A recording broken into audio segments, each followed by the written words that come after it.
On the mighty Murray River, just 200 k's up the road from Adelaide, is the town of Renmark, home of the Red Bull Dinghy Derby. A very big weekend this weekend, Alex. The Red Bull Dinghy Derby 100 back for another exciting stuff. 2 mates, 1 Tinny, 100 kilometres of racing. The teams do 4 laps, 2 short and 2 long, at speeds of up to 90 kilometres per hour. What we do here, I don't think you'll ever get anything like this worldwide. Mum doesn't like it. Mum thinks it's dangerous, but all mums think it's dangerous. On the way, these legends have to tackle tight corners, submerged obstacles, logs and the other 100 teams, or they could end up cuddling koalas in the trees. The locals know this place like the back of their hands, and I was once told that someone from out of town will never win this race, so I suppose that's the red flag being waved at me.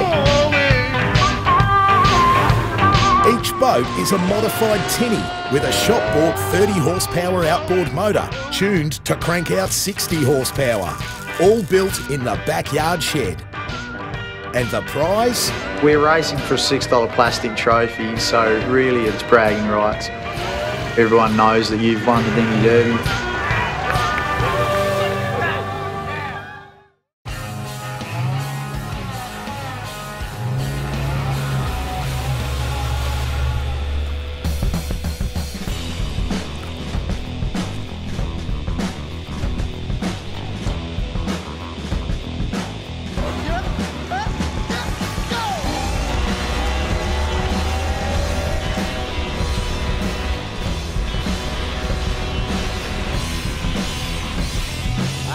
My gal and I'm gonna side. She'll be true to me till I get back. I threw that sack out in the road. My God, she wasn't true enough.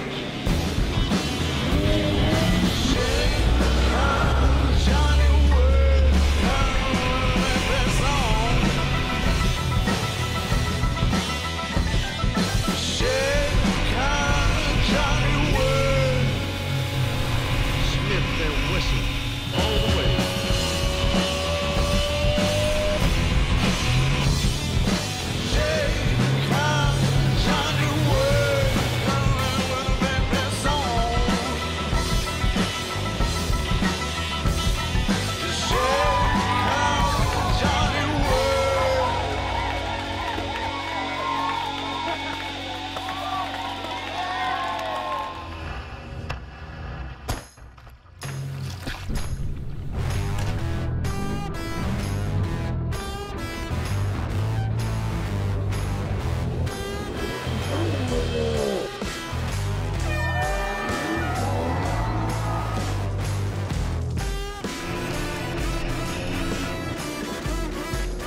Best feeling in the whole world. I'm over the moon.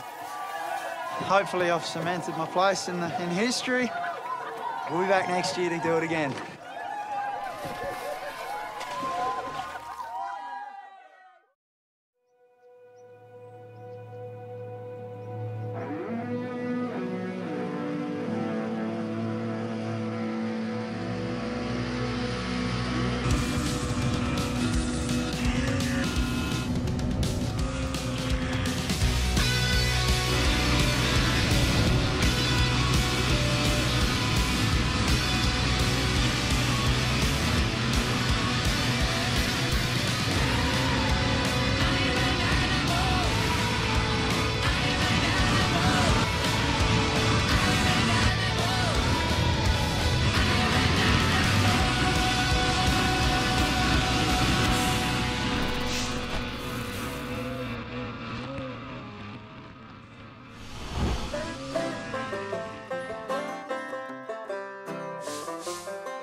Yeah, started racing in the Dinghy Derby in 1981. Raced with Leslie for about the first, God knows how many years, 12, 13, 14.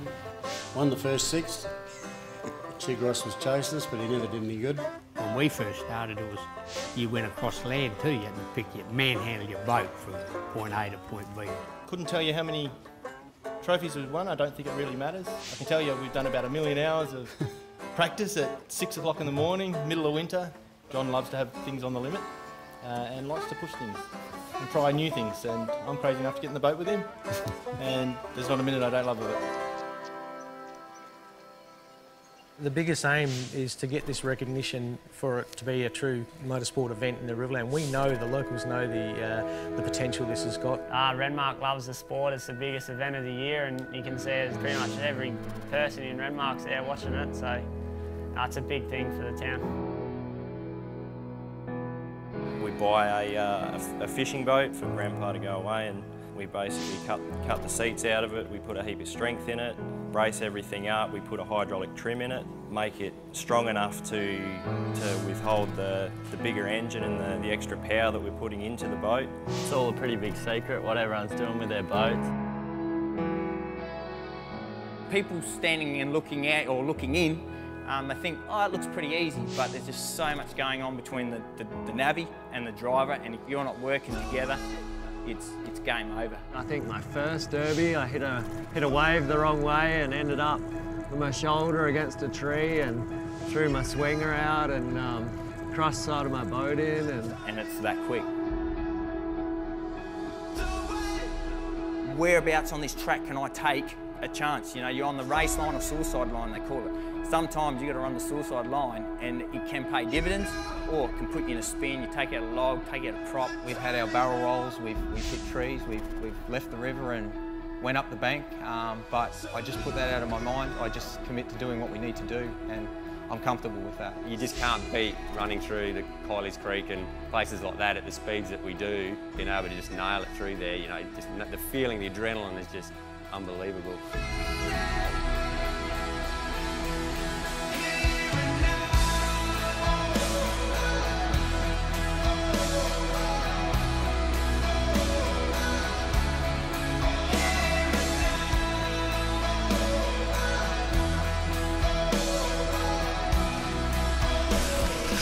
Yeah, there's a few oldies that have been doing it for a long time, but they're a bit cautious, and the young ones are starting to just throw it in there and go all for it. It doesn't really matter if you lose your boat or not, kind of thing. You just want to win.